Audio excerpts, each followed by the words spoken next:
Excuse me. What's up, everybody? Food Train Mike, choo choo, represent Thug style. Thug style. Uh,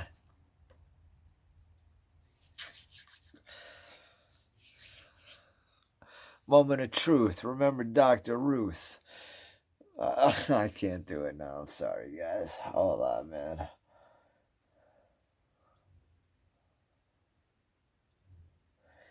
All right. Hold on. Uh, okay. Telling the truth. Remembering Dr. Ruth. Times of being a youth. When I thought I knew the truth. Wish I could go back. Wasn't in the stack. Cards were dealt, but I wasn't felt upon them. Man, I feel like I melt, or shall I say melted. Now, I'm no rapper, never had a clue. Downfall right now, what am I to do?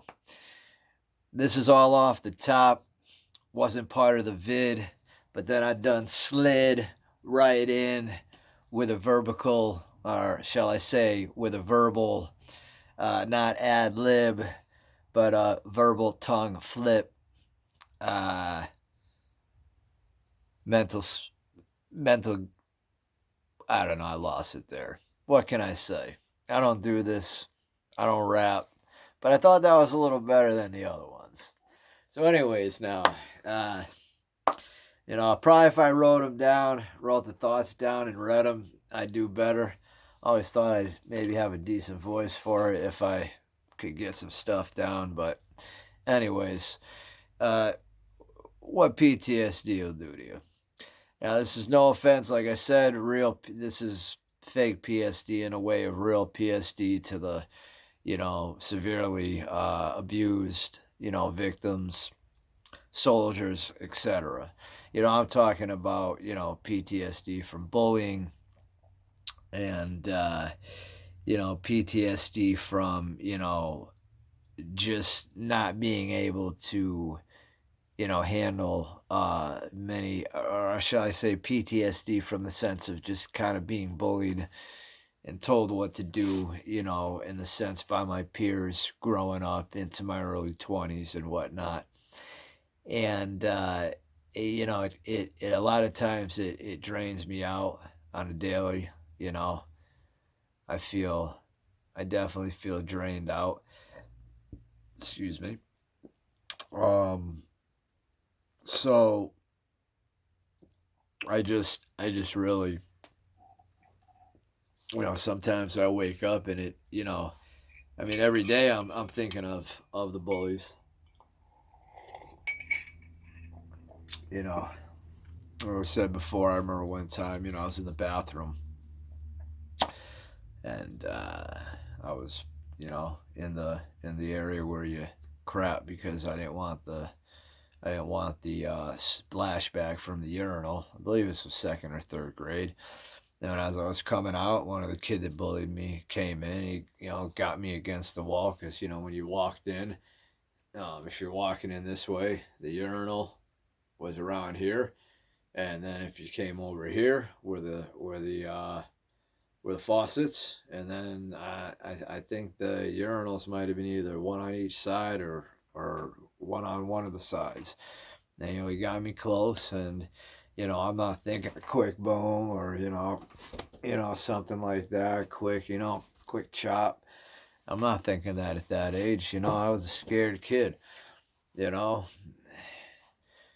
tried martial arts, tried stuff, but I'd get hit and I'd cry, and I had issues growing up. A lot of OCD, a lot of depression, a lot of magical thinking, a lot of thinking of stuff that happened but didn't happen. I knew it didn't happen, but I obsessed that it did. So I wasn't one to be pushed into stuff like that. So I kind of just pussied out, if you want to call it. And so he let me go, and but it's stuff I still think about to the day. And a lot of days it gets hard, and a lot of stress going on. I got the osteoporosis, the gallstone. The gallstone's all right, but the stress is I can't eat how I used to.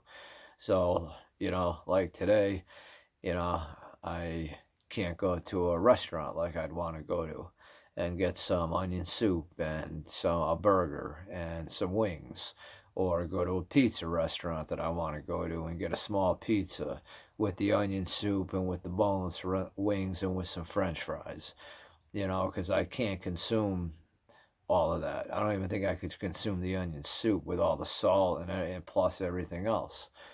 I have small stuff that has, higher fat in it, and I feel stress in there. Not a call attack, but stress where if I did much more, I could be in trouble.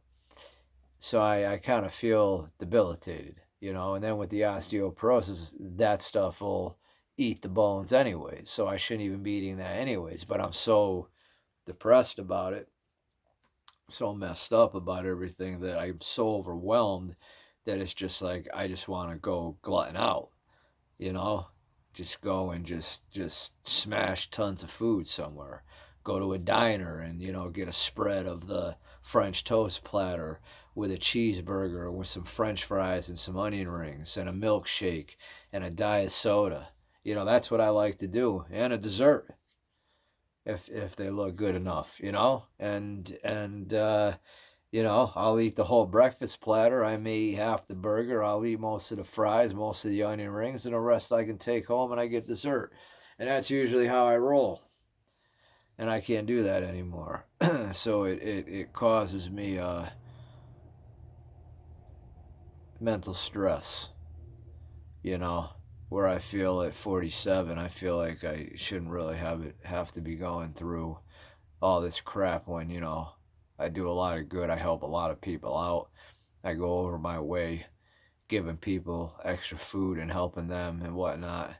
And I'm not saying that should null me from any of this, but what I'm saying is I'm a good person. I do good things. I say good things. A lot of times I get angry. So, sometimes I may say bad stuff about people in my mind. That's just I'm angry. But the way I am, I help people out. I do good things. So the PTSD is one of those things where it really makes you think, sun up to sundown. You're thinking, most of the time it really hits you when you wake up. When you wake up, you're getting ready. You got to work. You got to go somewhere where you sure as heck don't want to be. And when you get there, it's fine. It's all right. But the thought of being there is tough. But then once you get there, it's okay. Good people there, so I feel better. But it's just hard to get there sometimes. And, when you wake up sometimes I wake up at 12:30 and I'm so angry. I'm saying I hate everything. Life sucks. Fuck this. Fuck that. I gotta fucking work. Stuff like that. It's 12. It's 12:45. I'm going B. I just went to bed at 9. And then sometimes I get distracted. I like pass out here and there, and it's 2 o'clock and I just get up. That's what happened today. Just got up. I've been up since 2. I've been up really since midnight. It's been almost 12 hours. With a little pass out. So we'll say at 2 o'clock will be 24 hours. Maybe a little over 24 hours that I've been up. I wake up angry. So the PTSD kicks in a lot of times as soon as you get up. I've also I often said, yes, I do smoke marijuana, and any of you out there that are doing it to mask, quit, because you wake up angry. You by the end of the day, you're all right, and then you wake up, stuff hits you, the PTSD is still there, and I'm not the type that's gonna wake and bake. I have to wake up. I have to make special drinks, take special things. Just some amino acids. I throw in lemon juice with water. I take some pectin pills. I take I forgot the Tudka today. I don't remember. And the Tudka, things like that to try to help the gallbladder and stuff and whatnot. So I have a routine, and then I like to work out. And I work out usually between 3 and 4 in the morning. We're usually between 3 and 3:30, 3:45. I work out. Today my workout was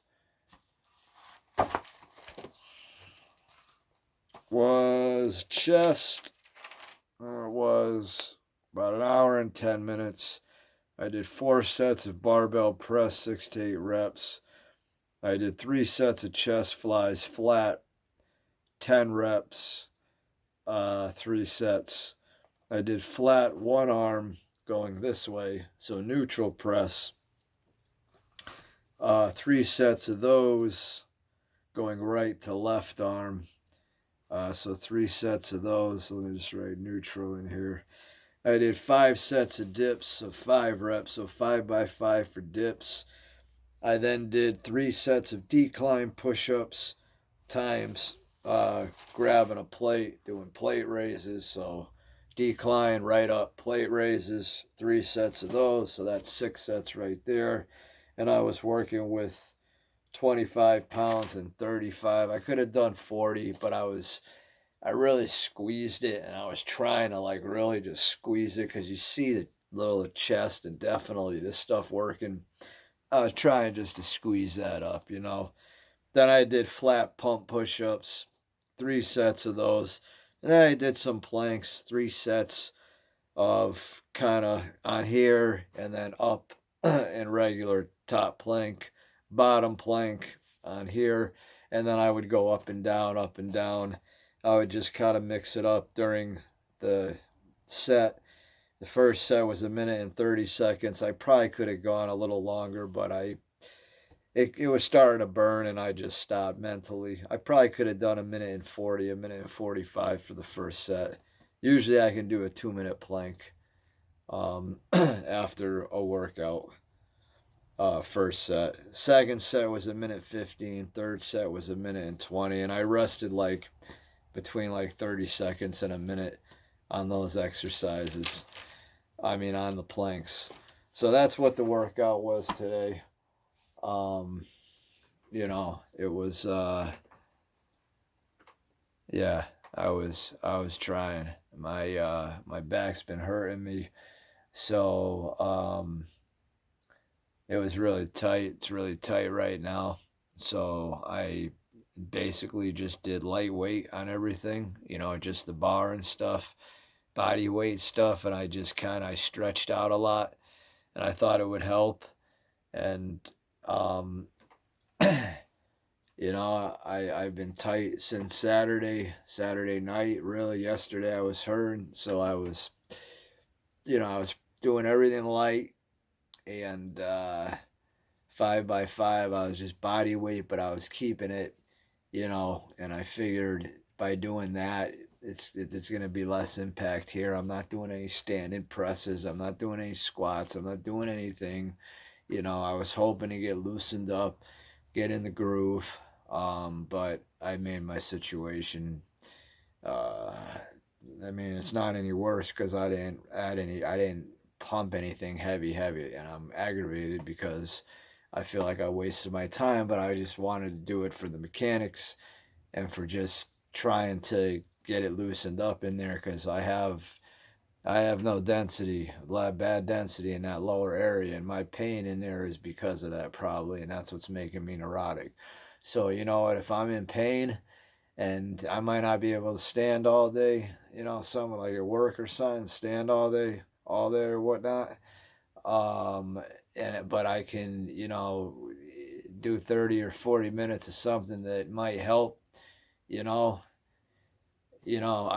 got to take things into my own hands, and I got to do what's best for me because I'm in trouble and I'm greatly worried, and it sucks when you wake up so upset and you got that PTSD going, you know what I'm saying? And you wake up and you're thinking about these people and whatnot. And I don't know, maybe I messed up because I'll tell you one thing, I had a hell of a workout on Friday, I think it was. Actually, yesterday I did a cardio workout, really good.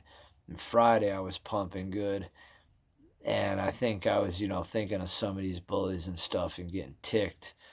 I was thinking some of these people, you know, and I think it actually helped. And I think I may have pushed it a little too much. I don't know if I did it upon a twist or picking up something, but, you know, I didn't feel it right away, but I felt it as the day progressed. The days, in a way, 36 hours. Like, wait, 40, hold on, 24, 36 hours. So, anybody out there with OCD, anxiety, depression, PTSD, remember in childhood, I just, I felt I was always going to be kidnapped, never going to see my mother when I went on the bus. Um, they wanted to put me in a special class. I scored really low on a SAT, on a IQ. I had 3 administrators, 1 female in a business suit, and 2 males in ties. I believe they were black. I believe everybody was in black, to be honest with you. This is kindergarten or first grade. Everybody was in black. White shirt. I swear, black tie, black blazer, black pants, black shoes, black slacks, black. I swear everything was black. Tie might have been different. I don't know, but I swear everything was white and black on the guys, and I swear the girl was all black. I don't know. I could be wrong, but all I know was 2 dudes and a chick, and they took me upstairs and they started asking me these questions, and nobody had the decency to explain to me what the heck was going on, why I was giving these questions. I was answering, so how many legs does a cow have? 3. Oh, I gotta answer this quick, Mike, so we can get out of here. I felt so uncomfortable and scared. I thought I was being kidnapped. I gave the answers that I even knew were the right answers. I couldn't think, so I kept like a 3. This, that, and I scored so low. I knew a cow had 4 legs. I lived right next to a farm. I saw cows, but I'm just, I can't think. Can't think right now when I'm so overstressed. Back when I was 5, 6 years old or 77.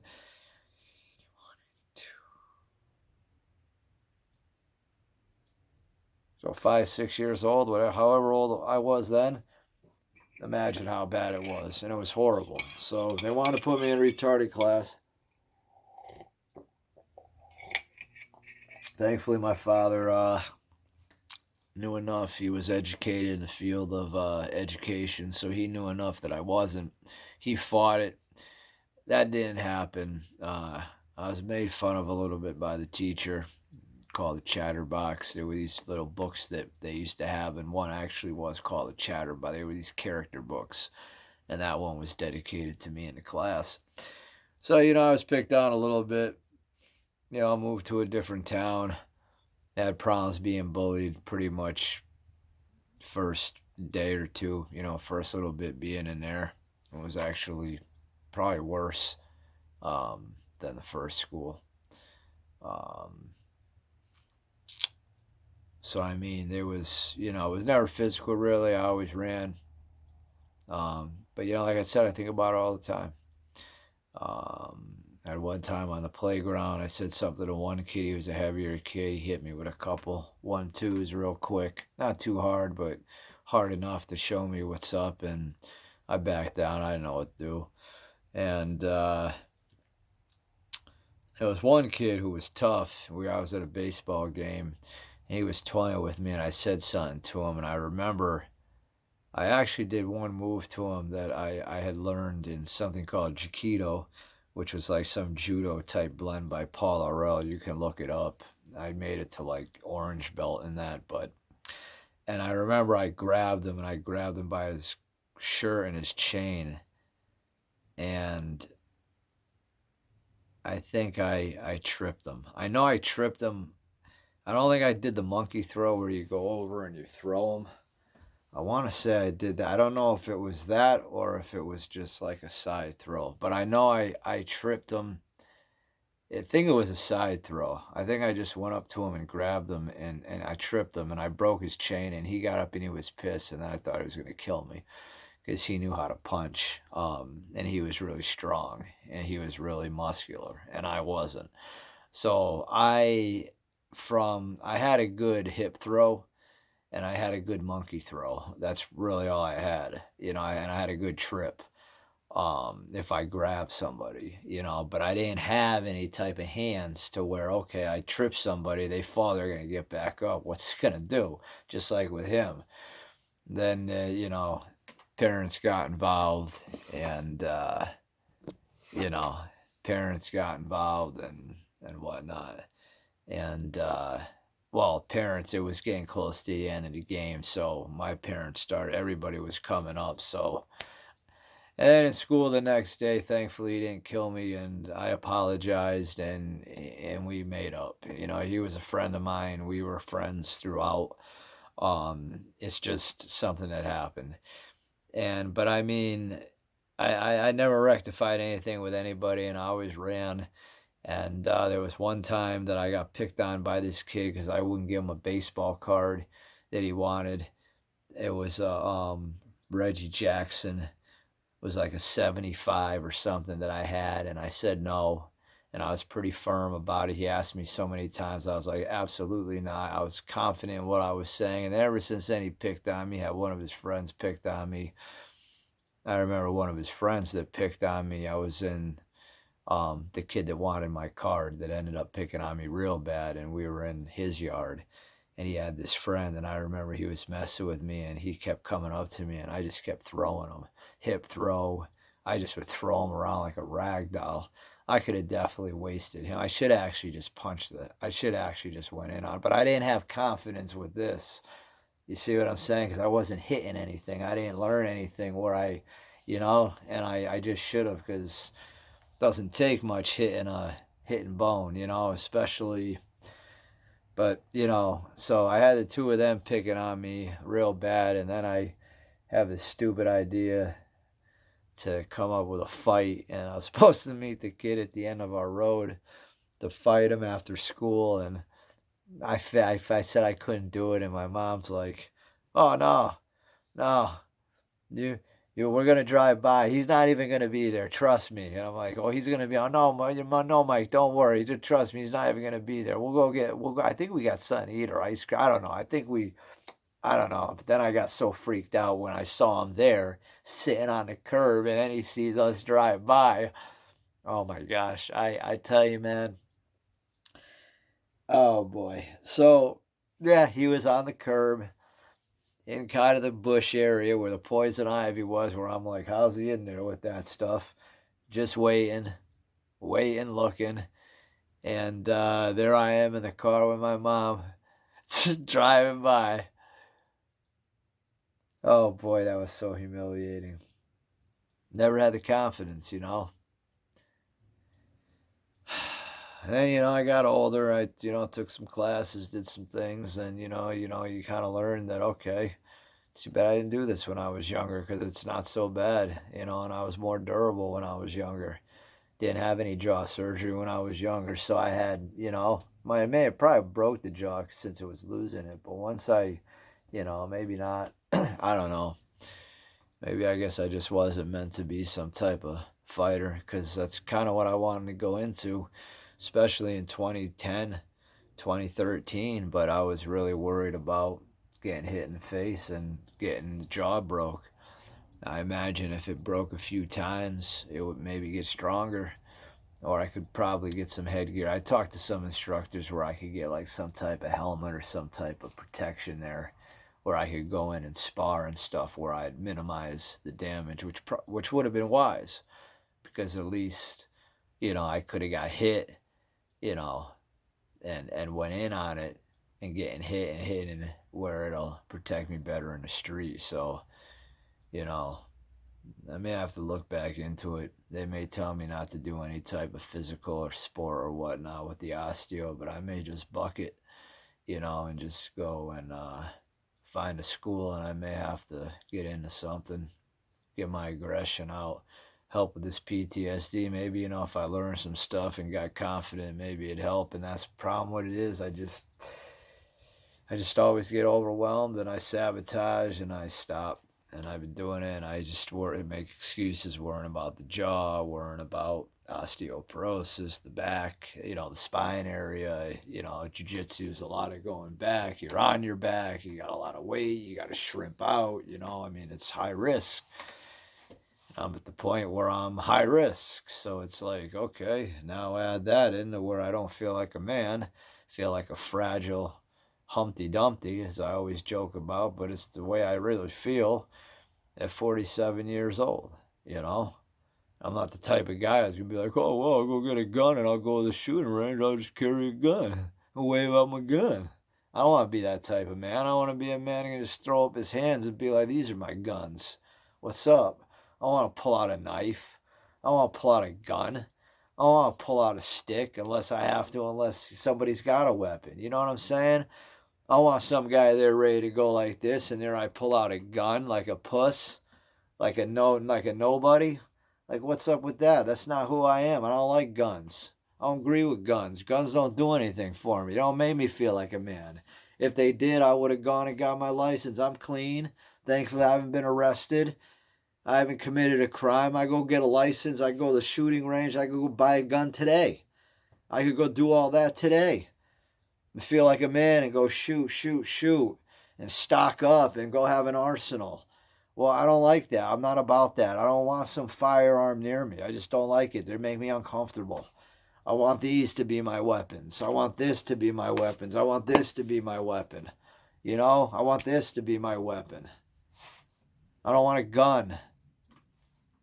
I don't want a semi-automatic. Yeah, right, it'd be wise to have. I'm not going to lie, and I don't fault anybody for having it. Maybe if I got better with these and I knew that I could do these, then definitely I'd get those because I'd want both. So then I could have both so I could start and finish. I don't want to finish. I want to start and finish. And this is where I get so upset because of the osteo. And it factors into the PTSD because it's like now I can't even, can't even go in to do something to help get rid of it. I'm going to break. Unless I just went to a traditional karate school or kung fu school, which maybe I might have to do. It's less aggressive. But that was really it, guys and gals. So I throw it at you. I'm just having a hard time.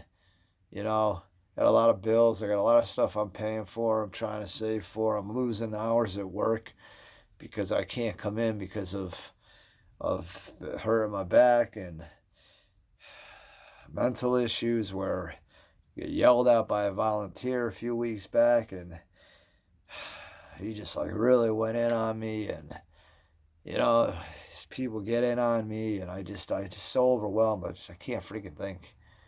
Just can't think. So, there was a man, God, somebody, thank you so much for your donation. I'll get you in the eating video. I'm gonna shout you out, shout out another person. I forgot to. I gotta write this down. But God, somebody, thank you so much for the $5 donation. Thank you, thank you, thank you, thank you, thank you, thank you. And I'm sorry I can't drink. I'm not a drinker. I don't enjoy it with the gallbladder. I can't drink. I could put some fake water in a bottle and pretend. But I know with YouTube that's gonna limit my viewer rating too. Meaning, in a sense, it's going to ruin my money, because my money I'm going to make on the video is only going to be like cut in half. It's going to be restricted, so it's not going to be out for everybody. And then I don't want to waste a video on that. I'm sorry. But I'm definitely not a drinker. If I was, I'd probably make another channel of drinking. And I'm a smoker, but I'm not going to put it on this channel. I've explained it as respect. This is just this and sign language and the food. Maybe I will make a channel eventually on something else. But, thank you so much. If anybody else, please. And I shall be back. Thank you.